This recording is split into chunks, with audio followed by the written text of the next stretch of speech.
Hey everyone, long time no see, and welcome back to more Flesh and Bad. I wanted to give a quick update.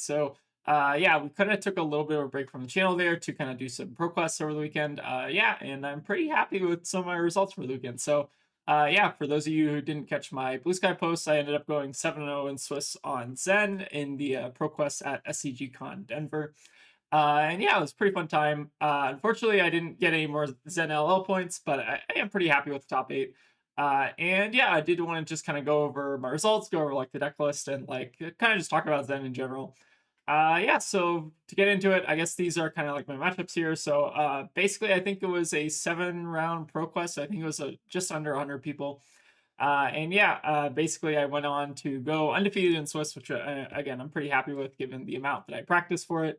And yeah, we played against like a pretty good variety of decks. We played against like Florian, some Zen, some Vincent, Slippy, Enigma, and Aurora. So I feel like that's pretty like reasonable matchup spread, especially for like Denver. I think Vincent's like pretty popular in Denver, so is Slippy, I think. Yeah, but I think these games are all really fun. We had a lot of good games. I think like I think this Florian game in round one was actually like the hardest game I played, which is really, really wild. We both ended up on like one life. And yeah, that game was kind of crazy. And also, I got to play Saren in the mirror. So Saren also top eighted with me on Zen alongside Daniel. Basically, there were 3 Zens in the top 8, which is really cool. So us 3 right here, we basically all top 8 on Zen, and then Saren and I got to play round 6, which is I think a really fun game. I think I can't remember if I went first or second, but yeah, it was definitely like a very close game, like a lot of back and forth. So very very fun game there. Yeah, and then top 8. I didn't do so well in the top 8, but it's kind of fine. In top 8, I went. I basically got the die roll into Aurora since I was the first seed, and I basically had like some really kind of clunky hands in the top 8 match. Like basically, I had hands like I think on turn 1 they like Sigil of Solace and then like Maiden Embodiment or Enchant and like passed, and I was stuck with like 2 Waxons in hand and a Chase the Tail and a Blue or whatever. So yeah, kind of unfortunate, I think, in the top 8 game, and then I just kind of like transcended also. Like, I think there are a lot of things that kind of like went wrong in that top 8 game, but like nothing that I'm really gonna like beat myself up over too bad. It kind of felt more like variance than it did like misplays and stuff. Although I think there might have been like a misplay or two, but whatever. Oh yeah, I did also want to mention here that Natan also top 8 with us. So Natan is a former local from Portland who also moved to Denver with us, or not with us, but around the same time. And Titan was also playing Enigma. We played, I think, in Swiss. I think that was the Enigma in round 5, basically. I beat him there, but he actually got me really bad in day 2 with a mirror guy into play out another mirror guy into swing with 2 mirror guys. So I basically took like 24 damage off of mirror guys, which is kind of nuts. Yeah, but Natan, very good player, also made it to top 8 and then also did, I think, pretty well in day 2 as well. So big congrats to Natan as well. Yeah, but let's go ahead and I guess talk about the deck list. So this deck list is a pretty weird one, and I'll go ahead and I guess show like the default matchup. So whenever I'm building a deck, I'm trying to prioritize like keeping a main 60 that's aggressive. So this deck list again is not going to be like too groundbreaking. I think from like a lot of the deck lists that I've kind of like covered earlier. I think the spiciest card I guess that you can see at the forefront here is Sensor. We were playing around a lot with Sound the Alarm, and Sound the Alarm is basically the same exact stat line as this card. It's just not an on-hit, and it gives you like information and whatever. And Sensor was kind of like my spice card, I guess, like over Sound the Alarm. It's basically like, exact same card like 95% of the time, but Sensor sometimes like forces your opponent to like block it if they think that you're gonna like magically name something correct, and like sometimes it does give you a lot of value. Like I think 2 or 3 times over the course of the weekend I actually was able to like name the correct card with Sensor, which is kind of wild. I think I named Kiss of Death one time against like a Mario, and they had like a Kiss of Death that they couldn't play and do like Black Widow stuff on. So I feel like there's actually like a lot of good utility to this card, especially in like Earth Heroes. Like if they like try to block early in the chain and then just save cards for felling, you can like name set or like threaten Sensor and then like name felling in the crown or whatever. I think there's actually kind of like a lot of niche applications to Sensor, which are kind of cool. And yeah, the rest of the deck I think is like pretty standard. Notably trimming on like pouncing keys here. Also, I did want to mention that my deck list between day one, the day that I 7-0, and day two, where I went 4-2, is a little bit different. So I think the only change that I made was basically like down on a Biting Breeze and up on a Tiger Form Incantation. Didn't really end up mattering too much. I think that was just like a minor thing to have like additional 3-block density and also not brick on Biting Breezes. I ended up bricking on Biting Breezes anyways in day two, so like I drew a hand that was like a Biting Breeze and like 2 blue Hunter Winds or whatever, and then I like kind of lost the game on the spot. Yeah, but 4-2 in day two, and then 7-0 in day or I guess 7-1 in day one. Both I think are pretty good results that I'm happy with. And yeah, I think I'm gonna post this deck list with all the matchups. Again, I have like most of the ones. So here's what I kind of do for like organization purposes. I put like the matchups I'm like most focused on in like A tier, and then the matchups I'm like less focused on in like B, C, and V tier, obviously. So I think that these are like roughly what I would run into the matchups, but some of the sideboard stuff might be like not be fully updated. And let's talk about the sideboard. So the sideboard is mostly just like a defensive package. I want to make sure like the main deck 60 is like aggressive enough that I can deal with like Earth Heroes and like other matchups where I need to race. But in the sideboard, we have like some poppers here that are also like good into Aurora, good into Enigma. And then we have Flick, Wax On, Wax Off, and then Snag just as like defensive tools. Snag mainly just for, assassins. And then the Wax On, Wax Off stuff is mostly for Assassin and Aurora. And then Flicks are just like generally good into a lot of different decks. Flick is just a very solid card in general. But yeah, this is kind of like the main sideboard. And then I was thinking about Sound the Alarm, but again, like I kind of like the spice of running Sensor. I feel like it actually mattered like a fair bit during the weekend, so I'll probably end up running this a little bit more. But I think out of two of it's like pretty interesting. Just like having the ability to like name a card and your opponent can't play the card is pretty cool. Yeah, but this is the deck. Again, I'm pretty happy with it for the most part. I think that like the 3 Biting Breeze and 300 Winds got a little bit awkward, so I'm definitely not looking to go back to the Biting Breezes. Yeah, but I think this deck was pretty solid. Just overall, I feel like a deck that I was kind of comfortable with a lot of the configurations, and yeah, it just seemed like a very solid game plan overall. Yeah, so this weekend we also had the World Tour London. So we actually had a decent amount of decks that I kind of wanted to take a look at from the Pro Tour and the Calling, because I think these are the two like classic constructed events, and we'll kind of go through some like the top, the more notable Zen deck lists, I think. Yeah, so let's talk about some of the Zen lists from the Pro Tour. So we saw some no Zens unfortunately in the top 8, but we did still see some like higher ranking Zens in the top like 50 or so. So I want to kind of take a brief look at like some of their deck lists and see kind of what they got going on. So I'll start with Eric's deck list here. So let's go ahead and pull that up. And let's take a look at what they got going on here. So it looks like this is a very popper heavy deck. So we saw like 2 Red Blanche in the sideboard along with 3 Weakest Link. And also opting for like Harmony Hunt Wrens, which is a card I think we haven't seen in quite a bit. Definitely kind of like a very aggressive card, probably even pretty good for Enigma. And then the real spice of this deck is like the Mauls as well to kind of like combo, I think, with the Harmony Hunts. Definitely kind of like an interesting synergy piece, especially with like, I think the idea is to maybe like maul on like an unpreventable effect. So like you can put it on like I don't know, like a tiger that's unpreventable, and then it's coming in for 4 unpreventable, which is sometimes a little bit more annoying to deal with. So definitely, I think a pretty spicy list that's like kind of teching into like Prism and Enigma specifically. It seems like they're also kind of respecting, Aurora as well, running like the wax on, wax off package, and then I don't think there's any like flicks or anything here. So I think they're basically just like they have a popper plan, and then they also have like the wax on, wax off plan, which is also really good. Lots of Key Unleashed as well, and then 3 Snag as well. So it also seems like they got a fair bit of like assassin hate, and maybe opting to like board out. I'm imagining they probably board out like some amount of the Key Unleash just because it's like pretty bad into new. I've at least found that there's like a lot of deck building tension between like 3 Key Unleashed and like the Incants, and like are they running Harmony Hunts here? They're not running Harmony Hunts here, so maybe they board out like Incant or whatever. I could see that being the case, but yeah. Definitely seems like they kind of got like a lot of interesting kind of like meta calls here, which is pretty cool. I definitely kind of like this deck a lot. All right, let's move on to kind of the next deck. So the next deck we saw was from Sam Sutherland here. So let's go ahead and pull that up as well. Sam Sutherland, I think, yeah, same equipment as well. Running a 1-of yellow Key Unleash is pretty cool. I was trying to actually find a yellow Key Unleash to run that weekend. I'm kind of glad I didn't, because I feel like Key Unleash does have like a lot of anti-synergy with like Townsend Key if you're running that, but it seems like he's not running that here, which does make sense. Pouncey I think is like a pretty good card, but definitely means you're kind of strained more on tigers if you are running effects like Key Unleash and stuff. Also running the red Key Unleash. I don't know. Are they running a blue Key Unleash? I don't think so. But yeah, also opting for like the 3 red wax and the 3 yellow wax and the 3 blue wax.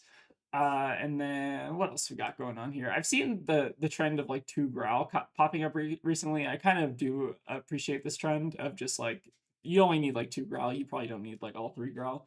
I think it can sometimes like brick you and like make it so you can't like block out like with CNC or weakest link or something. So I think like 2 growl is probably about the right spot to be. And what else we got going on here? I think for the most part, pretty standard stuff. Nothing too crazy. Yeah, just a solid overall list. The blues here are actually a little bit interesting now that I'm talking. So seems like we're opting for like 2 Biting Breeze, 2 Harmony Hunts, and then no Hunderwinds, I believe. I think that might be like some kind of meta call for like new, because in general, like you don't want blue Hunderwinds into new. It's just kind of like a card that they can play pretty easily, especially with like Ancestral Harmony and stuff. So kind of like that idea for a blue base. It's just like going for 2 Biting Breeze and then 2 Harmony Hunts, and then not having other like just having like the Tiger starters as well. Definitely a pretty interesting list, and also like the Wind Chakras I think are quite good as well. 2 Winds of Eternity is also very spicy, especially without the blue Hunderwinds here. So I'm only comboing with the red Hunderwinds, but I can kind of see it. Like you just tutor for the other half of it if you get a red one. Definitely something I could maybe play around with at some point, but yeah, definitely not like completely out of the question. And the final deck list I want to talk about is Florian. So Florian, I think, is Feel the Flow in the purple Discord. So if you haven't met him, he's a very cool dude. And yeah, he's also running a pretty solid list. I think we actually kind of talked about his list before he was going to the Pro Tour, and he performed incredibly well. Especially I think in day one, I think he was like he's pretty high up there in day one, but still also remaining pretty high up there in day two as well. And then we have, what do we got here? So we got the Blanche, obviously, for Prism Respect. I think that does make sense. The Prism matchup has been getting a lot worse lately. I feel like it's almost entirely off the back of like That All You Got, which is just being run in a lot of lists right now. And That All You Got is just a brutal card in his end right now. Just one of the better cards, and also just like kind of a brutal effect if you're trying to attack with Kakar and stuff.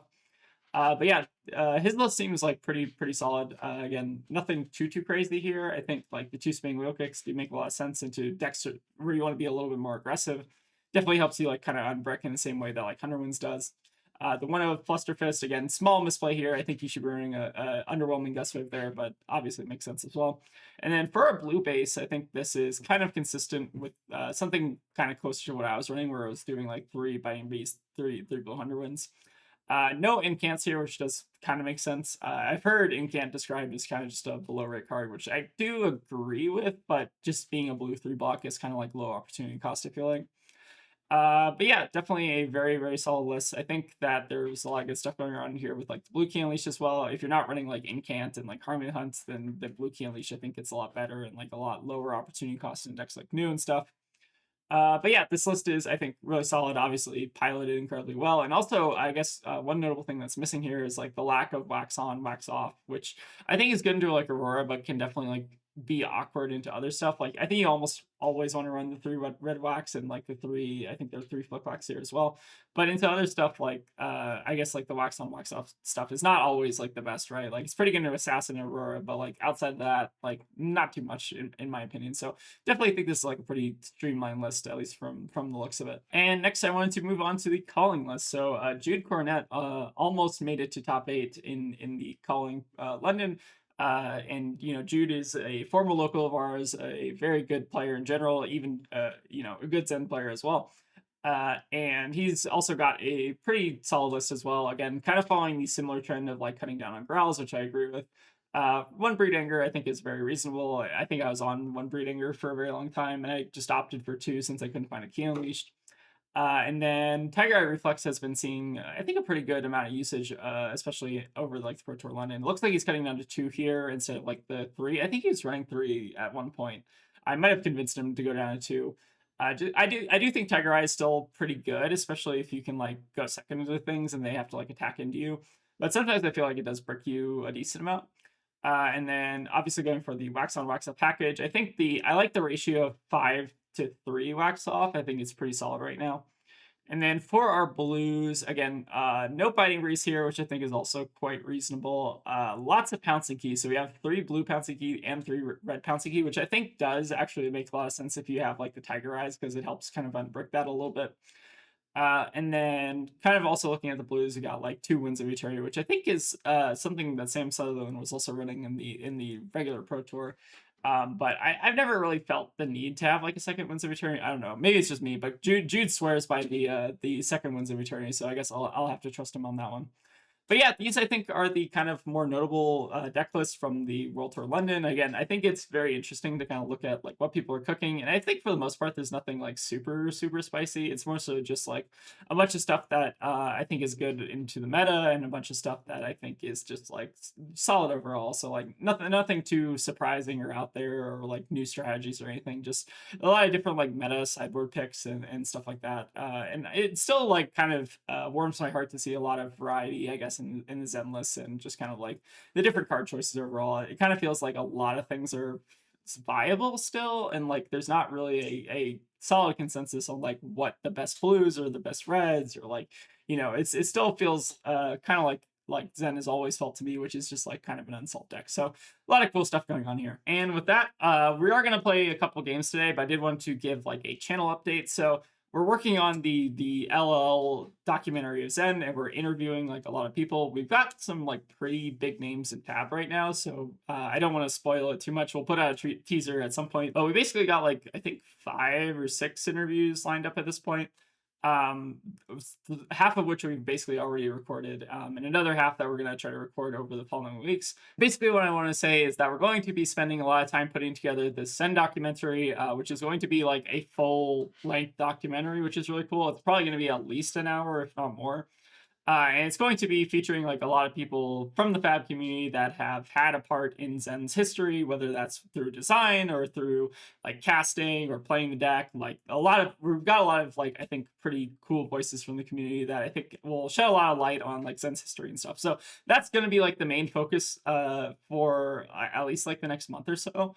Especially with like Pro Quest season and whatever. Like, I'm a little like if Zen's going, I think I'm a little bit like less interested in like a lot of like the like more like tournament grindy stuff until I find a deck that I like again and stuff. So basically, what I want to say is that we're going to be taking like a little bit of a reduced kind of schedule while we're kind of working on the Zen documentary. So basically my plan is to do like maybe like instead of like 5 or 6 days a week, we'll do like 3 or 4 days a week of like recordings. We'll definitely like still do like fun stuff like FJ Friday and like maybe some meme decks and like stuff here and there. We're gonna be like basically kind of toning down the schedule a little bit while we're kind of pushing out the documentary and like working on filming and recording that, and like also like getting feedback on the script and stuff like that. So there's gonna be a lot of work that's involved in that documentary. So we're gonna be taking a little bit of a like half break from our normal content to kind of focus on that big documentary. And I think it's going to turn out really cool. We basically got like a 30-page script at this point, so I'm very excited to see like how it turns out. And I think we've got like a lot of good folks to kind of help contribute to the project too, which is really cool. But with that, let's go ahead and play some games. So I wanted to kind of like play some games of my ProQuest list because I feel like pretty comfortable on it. I think there's definitely some things I like want to tweak here and there, but for the most part, I think this like general game plan is pretty much the same. And I think this deck like performs quite well. I'm pretty happy with my overall performance over the ProQuest weekend, and yeah, we'll go ahead and get some games. All right, so we got a Fang. Fang is definitely a tough one. So I've actually debated whether or not like you're supposed to go first or second in Fang, because if you let Fang go first, they do get to like just play out a bunch of cards. But if you go second in Fang, you get like the tempo advantage, obviously. I feel like second is still right. I'm still kind of like back and forth on whether or not that's correct though. Like letting them get free fealty does obviously feel bad, but you're pretty much always going to get filtering against Fang. So I think there's like pros and cons. This hand's quite nice though. I think we'll try to filter 3 cards here if we can. Like maybe just throw like the 200 wins in front of the first thing, and then if they do a second thing, we'll throw like levels in front of it. We're probably even fine max filtering here if we really want to. Might not be the case though if they're just gonna come in like this. So getting their first 2 functional fealty online, but they are giving us the opportunity to basically max filter here if we want to. So the option here is we can hold on to the levels and filter 3, or we can filter 4 and just try to find Transcend as fast as possible. I feel like there's definitely a little bit of a debate between which is better. I feel like I'm going to filter 3 and hold on to at least 1 levels.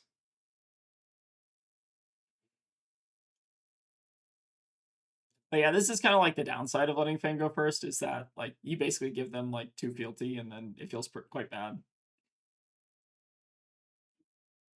All right, so we do have Transcend. Unfortunately, it's like a little bit awkward. So I guess we're getting rid of the E-Strike here. Yeah, a little bit unfortunate here that we don't get like the max value out of levels, but I think it's still fine to do this. Let's go ahead and grab a 1 cost here. 1 cost is fine. Sure. Go ahead and do go again. Could have also hold on to the E-Strike, but in like bottom Tiger or something, but it's pretty aggressive this early in the game.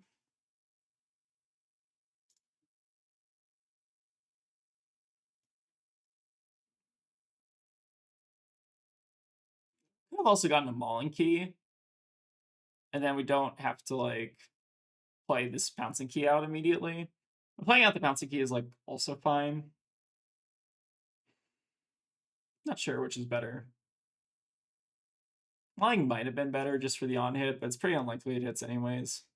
I feel like it doesn't matter too much.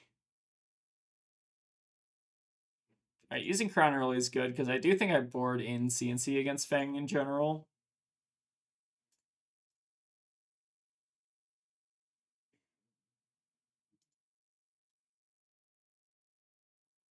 And I think we're just going to use Pouncing Key here. It feels weird to go off an Arsenal, but it's probably fine if it's Pouncing Key. Alright, getting us all the armor this early is quite interesting. Definitely happy to see some of the Fang fridge out of the way, though.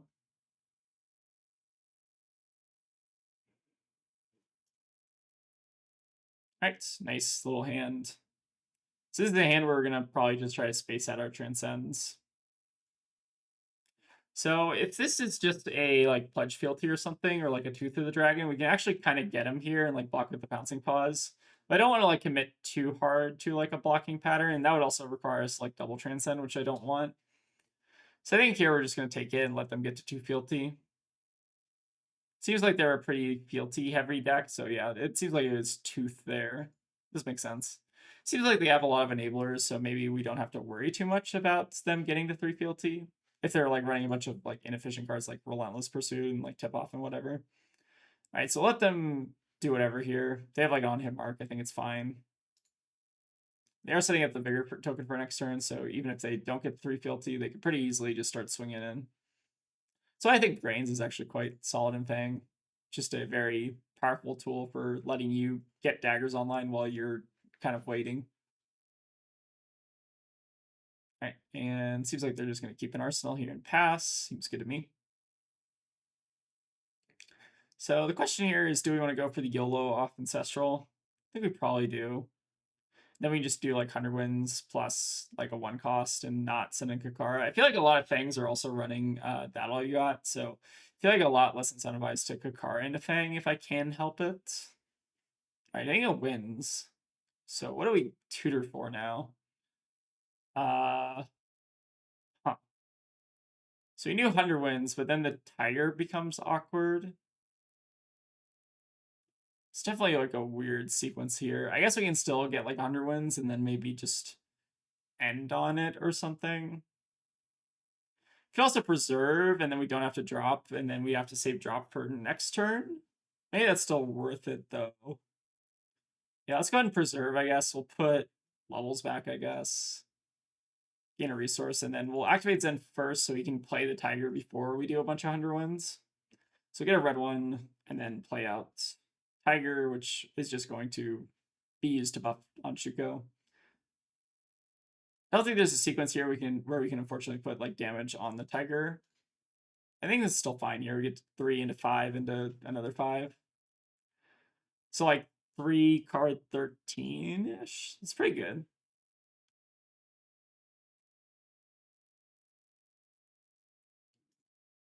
And then we also just get to Arsenal drop, which is not like the best Transcend Arsenal, but it's still like fine, I think. We still got our like Traverse, we still got Pouncing Paws. I think we still got like a decent amount of time, but Fang is definitely going to basically be online from this turn forward. So we're definitely going to be looking to try to disrupt them if we can find our CNCs. and maybe just try to kind of be efficient from this point on. Right, wins will hit, which unfortunately does shuffle back those 200 wins, but hopefully we don't redraw it back into them. All right, and this is a pretty good hand for popping off. So we're probably not going to use the drop right away. We're probably just going to use Traverse on this hand. Because we don't like want to transcend off Wind Chakra, which is like pretty inefficient. So I feel like here we'll like Fang barely has any on hits other than just like mark stuff. So I guess I might as well just throw Traverse in front of this and maybe delay the mark so they have to like pay something into the next swing if they really want to. I feel like the first Fang swing generally does come in for a lot less than the second one. Assuming it's like Pledge Fealty or like Tooth or whatever. There's a lot of things that only buff the second attack as opposed to the first attack.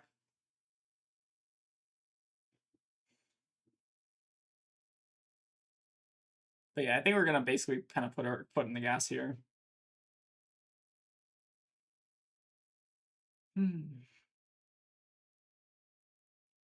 Right, so there's a Blistering Blade, which is kind of being used a little bit inefficiently here because it means that they're only getting 2 value as opposed to 3.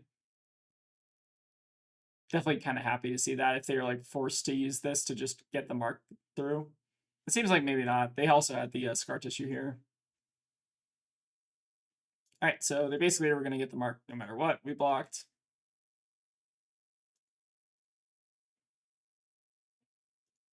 And obviously next hand, we're probably just tutoring for Aspect. And I think we should be able to raise Fang from here. All right, Provoke is like a little bit annoying, but fine. It just means that like we kind of get rid of a Mullen key, which is like inefficient anyways. And we get to like hold on the 100 wins and stuff, so I think it's still fine. Definitely a pretty good use of Provoke there, though. Strip a card out of our hand, but like doesn't really end up mattering, I feel like, a ton. Just means we get to Kakara now, whereas before we were just setting Mauling instead of Kakara. All right, so there's the Aliyat, which I mentioned is a card that is running amok right now. I think that Zen is actually getting a lot of incidental hate off of that Aliyat. Like, the card is, like, so good in Zen. It's kind of crazy. I feel like it's not even that good into Aurora, but, like, people still run into Aurora anyways. And it's, like, fine. Like, it's obviously good against, like, just Starfall. But into Zen, where you're like Kakaring every turn, it feels just like so backbreaking. Just like blocking 2 and then also getting a card draw is like kind of nuts. All right, seems like they're gonna just go into a blocking pattern, which is pretty common with a lot of Fang lists. They'll basically like once they get to 3 fealty, they'll try to like minimize the amount of cards in hand just so they can kind of like play out efficient like 1 card hands, 2 card hands, whatever. Definitely a sign of I think a experienced Fang player is that they block a lot. And they maybe even try to like brick you sometimes.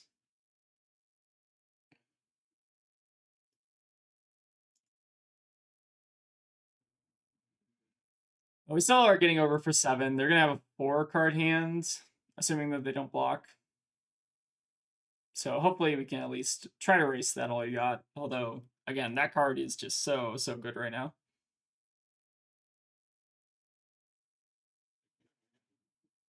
Life totals are like pretty even though, so I can definitely see if we can like transcend next turn. I think we're in a pretty good spot.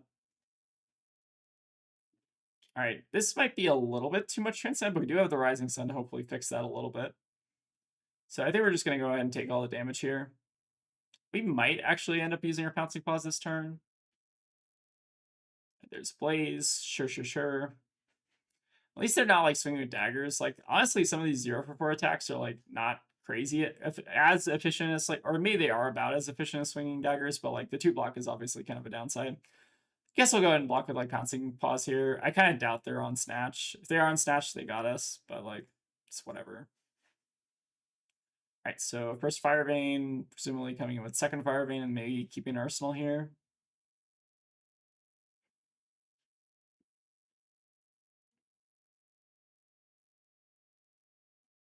I think on our turn, we're going to like Kakara, Rising Sun, Grain the Kakara.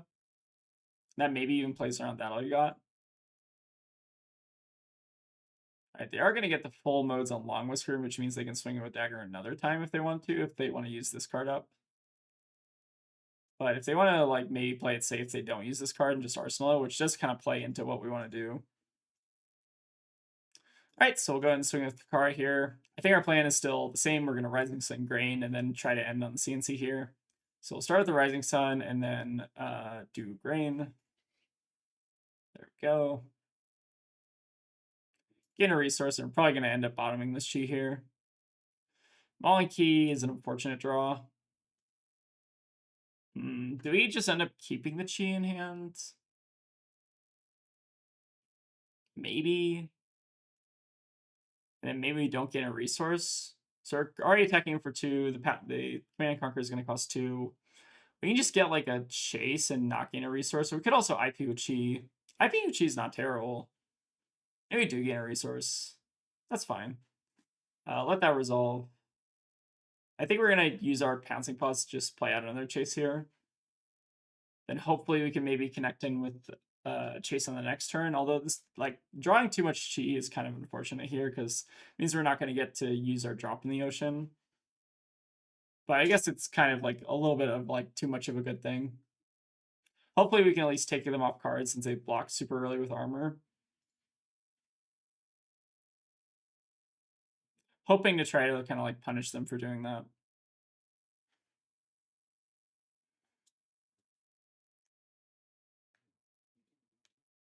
All right, let's go ahead and pop the pause.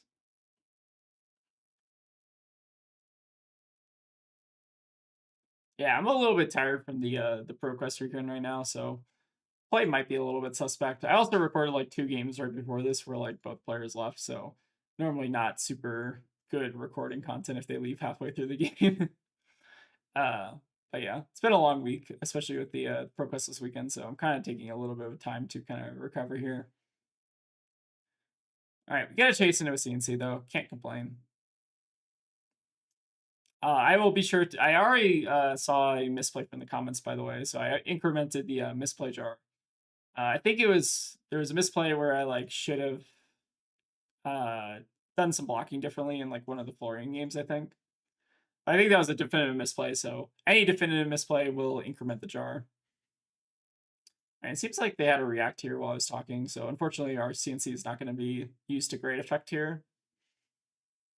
But at least they don't have the second half of the lava vein, or what is it called? Loyalty Beyond the Grave. I was thinking lava vein loyalty. All right, end on CNC, IPUG. I think we're fine. I think we've got a pretty substantial lead. As long as their hand's like not like double Huntsend or something, I think we're in a pretty okay spot. All right, this hand's like mid, but we can kind of make it work. I almost just want to like block with some of these cards and then just send like, because the Tiger Form incantation's not really adding to the efficiency of this hand, I feel like. I mean, like I mean, both of these are basically just blues, I feel like, at this point. Like, we could chase off of this, but even that's not super great, I feel like. There's no real way to like make that efficient, so I think we'll go ahead and just like block on the Cosmic here, assuming that they're gonna like pump or something. All right, unfortunately they're gonna pump and put it on the second dagger, which we didn't really know there was gonna be a second dagger, so I think it's fine.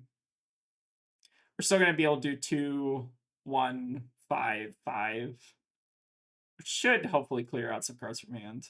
We're taking 4 off the back of this Fire Vein, but that's still, I think, okay. Yeah, so unfortunately we're gonna like miss out on 1 point of value here. Ooh, Huntsend definitely a little bit scary. So they even out the life totals 5 to 5 here. Definitely quite close, but we should be stripping at least 1 or 2 cards from their hand. Haven't done the math. Get 3, 5, 5, potentially even more. And we're still sitting on drop for when we eventually don't draw a naturally flip chi. I'll go ahead and grab. I think we're still grabbing Mauling here, right? I guess Breed Anger is like the same. I mean, it's not really the same though, right? Because we're already using the Shuko buff here, so Mauling is just like strictly better in this scenario. Even if we don't hit with Tiger Swipe, I think it's better. So 2, 1, 5, 5. Quite nice. All right, curious that they're using the Dynamo here. Means that maybe our later attacks are safe from blocking on some breakpoints, because the Dynamo plus the Grain plus like a 3 block is quite a good kind of blocking breakpoint. All right, so they are going to take that extra Tiger, which means the Monkey is now threatening 1 on hit, which is very good. Unfortunately, we will probably have to like throw some armor in front of this Fire Vein, assuming that they do draw into like worst case scenario Hunson, which is 6. So worst case scenario on the stagger is 6. We also have the Flick Flack. So I guess we're not in any real danger, although this hand, being the way it is like quite bad. So we can go ahead and flick here. Yeah, this hand is very, very unfortunate, I think. I think we still probably just have to flick, though. Fortunately, they can't get the Dynamo online, though, so maybe just sending E-Strike is, like, efficient.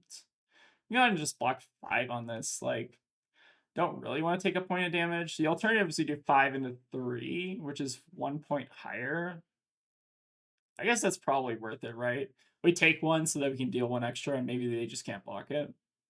I think that makes sense. It just feels weird to, like, not block. I guess it's like the same value proposition, but we're dealing 1 extra damage, which if they're at lower life total, it's more likely that that kills them than anything. And like the breakpoints are on here are maybe even more annoying than if we did like 7, because 7 is 4 plus 3, right? So they can block 2 cards if they have a react, whereas 5 plus 3, there's not a clean way to block that with just 1 react, right? So I think this makes sense. Let's go ahead and go again into 3. I think sending the additional point here is definitely worth it, especially without the Dynamos up. Unfortunately, we didn't draw blue with our drop here. Our drop here has been like stranded in Arsenal for a very long time, just because we kept drawing well, or like kept not being able to use it, which I guess is like a decent problem to have. So unfortunately, they're going to be able to cover this with like 2 blocking cards here, but we at least get the aspect, which will force at least another 3 block out of them, which is sometimes at a premium in Fang. Like a lot of the cards do not block 3, as you can see, like a lot of 2 blocks in the deck. All right, seems like they're going to use Provoke though, and we'll go ahead and pass back. So unfortunately, Tiger is not going to really do much. All right, break in a fealty to do what? Play a Saver. Okay, interesting. I guess just to keep the fealty around makes sense. So I think we got them here. I guess the question is like, how do we not punt? Just tutor for a 0 cost, like a Tiger Swipe. I guess we probably should block with one of our Chain Enders here, just because it's like not efficient. We'll get a 0 cost from the deck, which we should still have like a Tiger Swipe left, and then we'll take 2. We can even maybe pad our life total a little bit if we want. Like get rid of Kasaya, because Kasaya's not really doing us any favors necessarily, I feel like. I'll just keep the life total high so that we can like afford to maybe like misblock and still not die. I think that is reasonable given that they're a warrior having a lot of reacts and stuff. Like having a little bit of life total padded means that like if they like let's say we block like 4 armor on the first dagger swing, then and then they like do like a tooth of the dragon instead of like a Hunsend or whatever. Like there's less cards to like play around functionally, I think. Something to think about is I think like life total padding does I think matter, especially into like more reactive decks. Because like the longer, like the closer you get to 1, the less your blocks matter because there's more things they can do. At least that's kind of how I look at it. Sensor, notably, it's not going to be doing much here other than killing them, but it is at least still cool. The art in this card is really weird. I love it. Very cool. I feel like Carlos has done some really cool art for the game. I can't remember what else he's done, but I feel like every time I see Carlos on a card, it's always going to be a banger.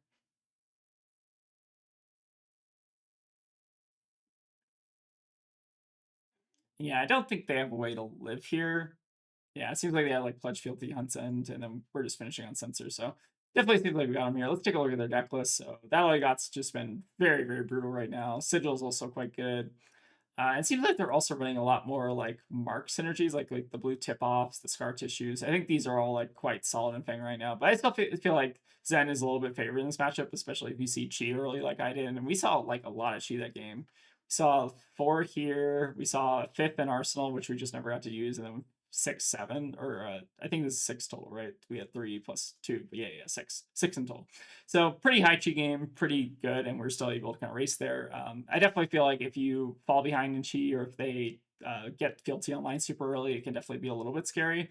But if I feel like if both players are drawing hot, we tend to draw a little bit hotter. Yeah, that's just how the Fang matchup feels in general. All right, let's see if we can get another. All right, so we got a Verdance. I'm definitely still like unsure who's supposed to go first and second in Verdance. I feel like I'm supposed to go second, but every time I go second, I get like hit by like a 7-point swing or whatever, and it feels quite bad. But I think this is still the Verdance board. Basically the same as the Florian board, except we run Tide Flippers. All right, so what do we want to do with this hand? Arsenling Swipe is like pretty bad. I also don't want to IP with Swipe. Let's I guess start with the 100 wins and see what they do. Might honestly be incentivized to just Arsenal the blue 100 wins as a Transcend starter. They might opt to filter here or fill their graveyard.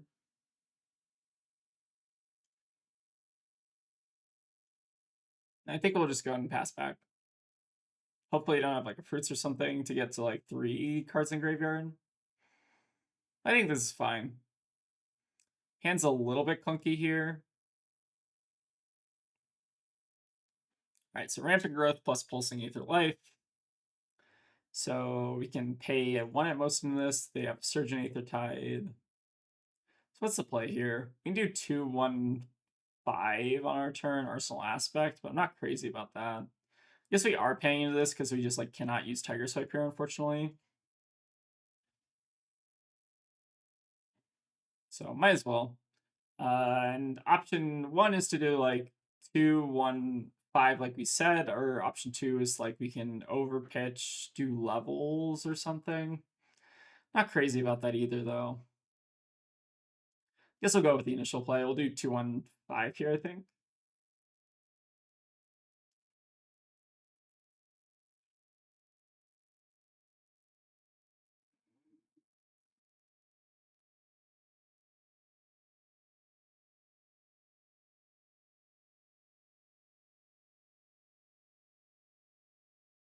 Alright, seems like they're just going to fuel some decompose here. Makes sense. Hoping to draw some gas sooner rather than later, because these first couple lands have not been anything to write home about, I feel like. Okay, Arsenal the Aspect. Alright, we do find a Rising Sun, Setting Moon. Unfortunately, we're probably not going to be able to use it to great effect here. So they are going to get Felling for 8, which is also quite scary. So they are very early on their kind of like stuff here. I think we're just going to go ahead and bottom this and then like block out, send Aspect, and then Arsenal the Rising Sun, and hope to draw another Transcend card or just not get it disrupted. I think blocking out Felling is generally correct if you can do it. Because it just means that you're kind of relinquishing tempo and not taking like a huge life damage swing. Yeah, we are fighting, I think, a little bit of an uphill battle here, though. Their draw has been very, very good so far. We do have 2 Fellings out of the way, though, which is quite nice. You can always use their Plume to buy back another one, though. So we're definitely not out of the woods here yet.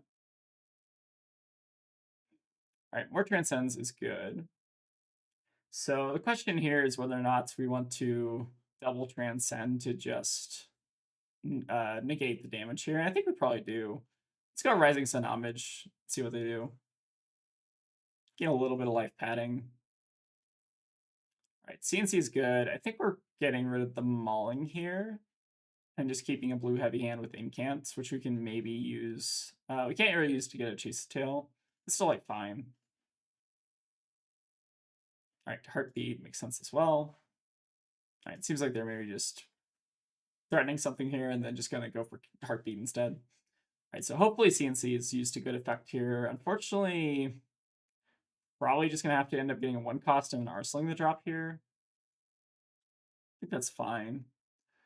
Yeah, the hands have not been lining up incredibly well, I feel like. But hopefully we can maybe claw back a little bit of tempo here. Let's go ahead and grab that breed. They use Stonewall here, they're only getting 2 value out of it, so it's not incredibly threatening.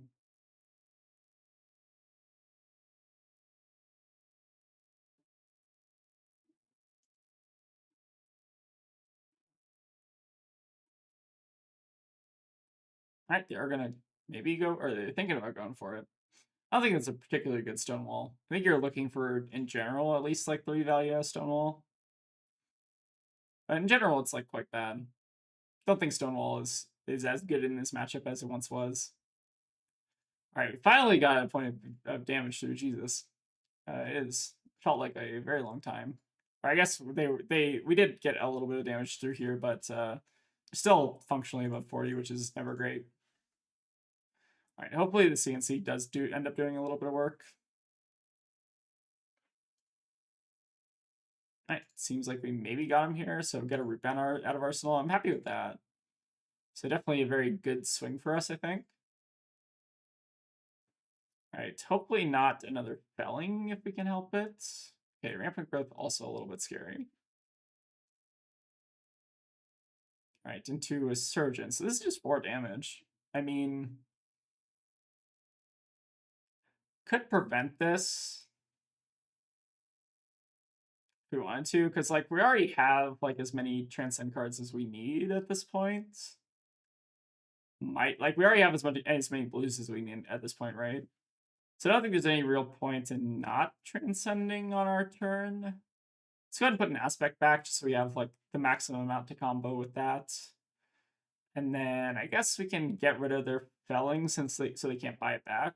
We are going to put them to 7, but 7 is basically functionally the same as 6. Go ahead and just pay into this and just make this 3 damage instead of 4. I think that's fine. Then here, probably want to get a 1 cost just so we get max modes on levels. So let's get like a Breed Anger, and then we can do levels after the Breed Anger. Unfortunately, whether or not we're going to be able to use that random card to good effect is definitely not guaranteed. But we are going to have a Tiger, so like it's pretty likely that that random card will do something.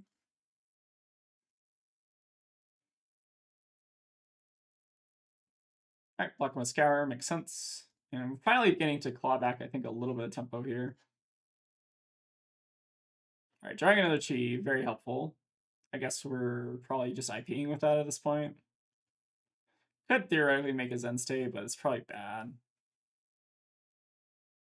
They're not at the full Verdance thing yet, so I think we're just IPing with Chi more than anything. But it definitely sucks to not draw like a Mauling or like a CNC or something there. Or 1 card off. It's a shame. All right, seems like they're just attacking with Autumn's Touch. So there's not really a reason. I mean, we could get the Traverse to just send Kakara. We're so like flooded with Chi at this point. It's kind of insane. Like I feel like we've had so much Chi. Like we had 3 Chi on that turn. We still have a Chi in Arsenal. It's been some very heavy Chi games. I feel like Traverse just doesn't do enough on this hand. Like there's a risk that we never get attacked again, but I feel like that risk is like pretty low. So I feel like there's not really a reason to block this. I think we're just gonna like just get an aspect here and just send the full hand like this. I think there's also maybe some merit to just doing the mauling in front of that, and then we basically we basically like give up 3 damage to block 3, which is maybe okay in the Verdance, but nothing like super crazy. All right, so I think here what we want to do is we want to not Kakara first, or I guess we're not Kakaring at all, right? So we get aspect, we Tiger first. So I'm thinking about how to play around Stonewall more than anything, right? I think this line does play around Stonewall if we're not Kakaring, because it means that we're not like buffing the Tiger and then doing the chase aspect line. But definitely something to think about is like Kakaring later if there's Stonewall in the field. Because like them throwing in front of the Tiger is kind of sometimes brutal. All right, Fate Foreseen is an interesting inclusion of Verdance. I feel like that's not one I typically see, but maybe suggests like a little bit of a tankier kind of Verdance build. I feel like I see Shelter and Sync a lot, but not Fate, and then obviously a lot of Root Bounds as well, which we have seen at this point.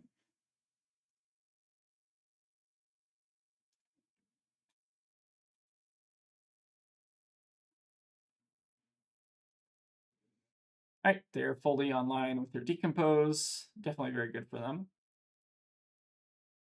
How much decompose? They still have at least another decompose charge, I guess, ready at hand if they need it. Curious to see if they're going to decompose this, because this, I guess they have the other root bound here, so they probably are going to have another round of it if they want it. Yeah, for sure. So it feels like from this point, they basically just have as much decompose as they want. Although they don't have an action, actually. I don't think they have an action. I feel like they just blocked with a ton of reacts, didn't they? So they might actually have the decompose, right? Because they need an action card, right? So no actions means they probably can't decompose on us here. All right, maybe just discarding the fruits to gain a little bit of life. Okay with that. And then this next hand we're not breaking, so this is very good for us. So we'll start with the 100 wins and then just drop it.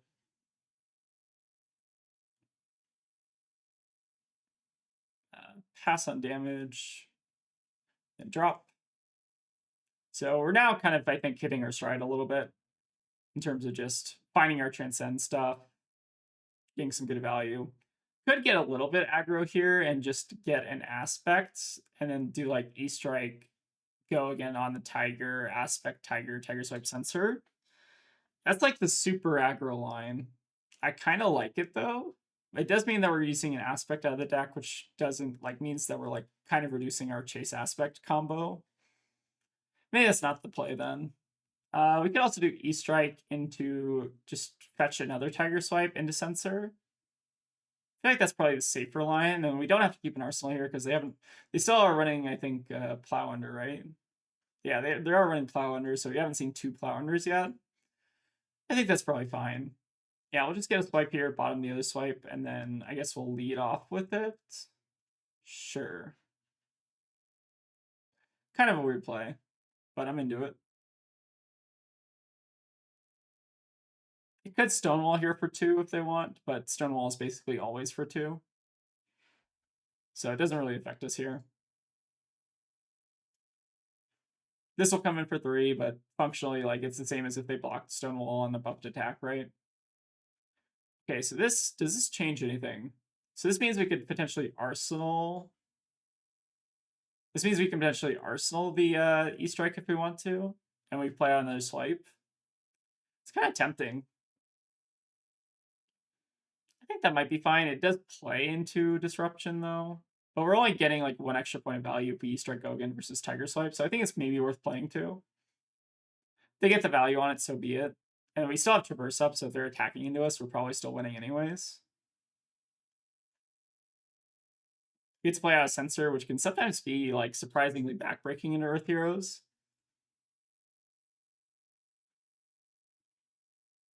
All right, 3-card hands. I haven't seen a tree yet at all, so I feel like the play is actually Channel Millennium Tree.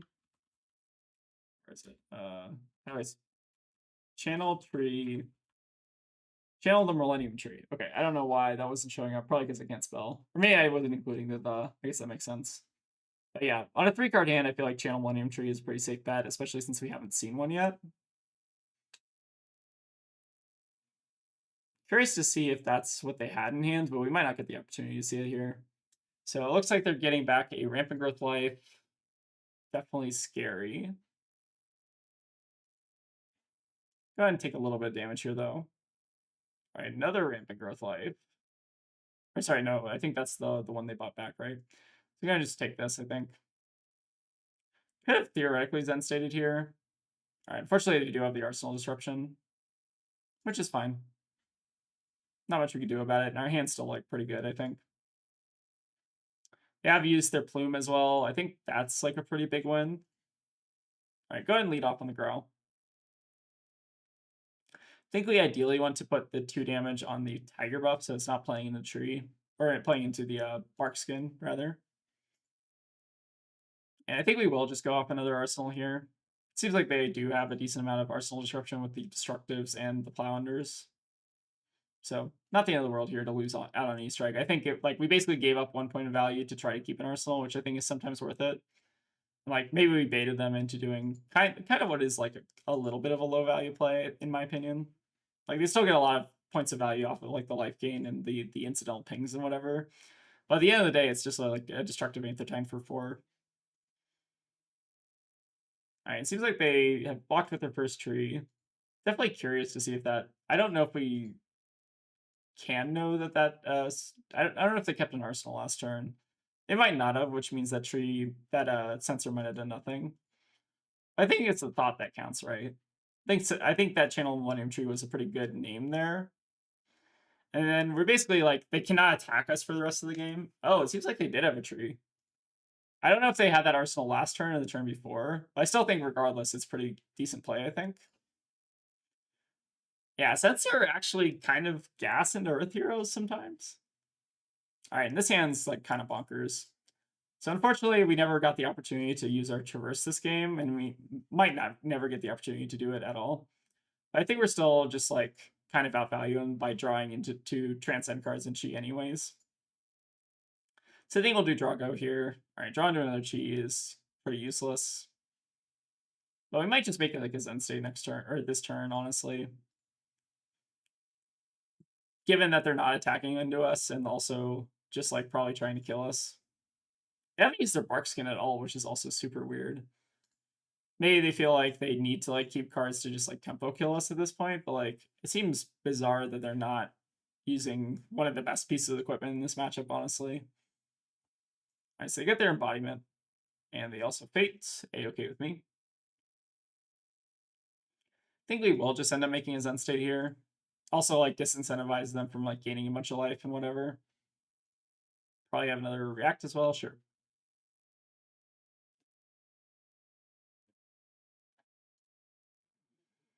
I think we'll just keep the life total a little bit high here and make the Zen State.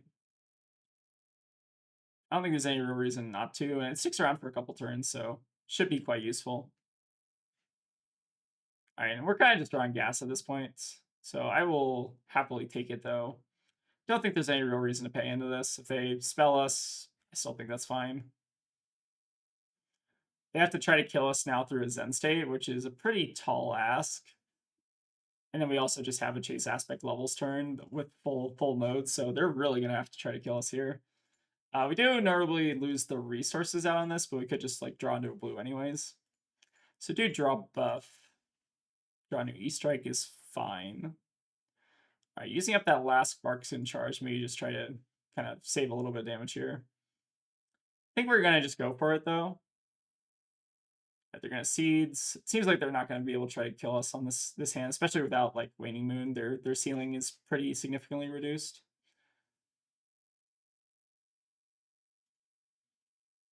We are going to also have the ability to eat through the prevention if it still sticks around. Like, they're basically going to have to give us their full hand here at minimum, and I think we're still just killing them through that anyways. Because now they have to give us the last card here, and then this just eats the last point of prevention. So it seems like we just barely got there.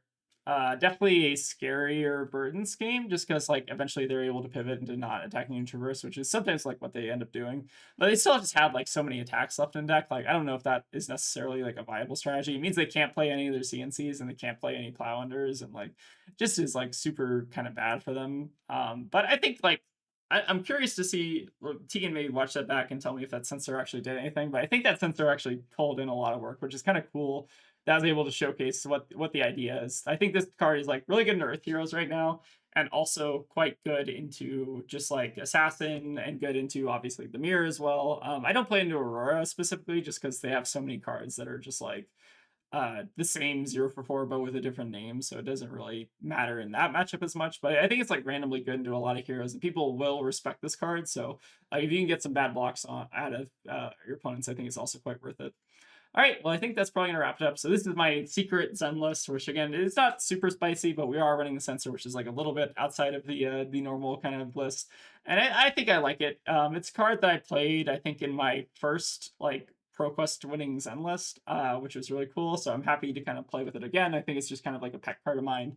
And the stat line is just good. It's a 1 for 5 critical strike. That's also 3 block, and then has an on hit. Like just I think a pretty solid card right now. Probably very replaceable, but again, one of my favorite cards in the game, so might as well run it, right?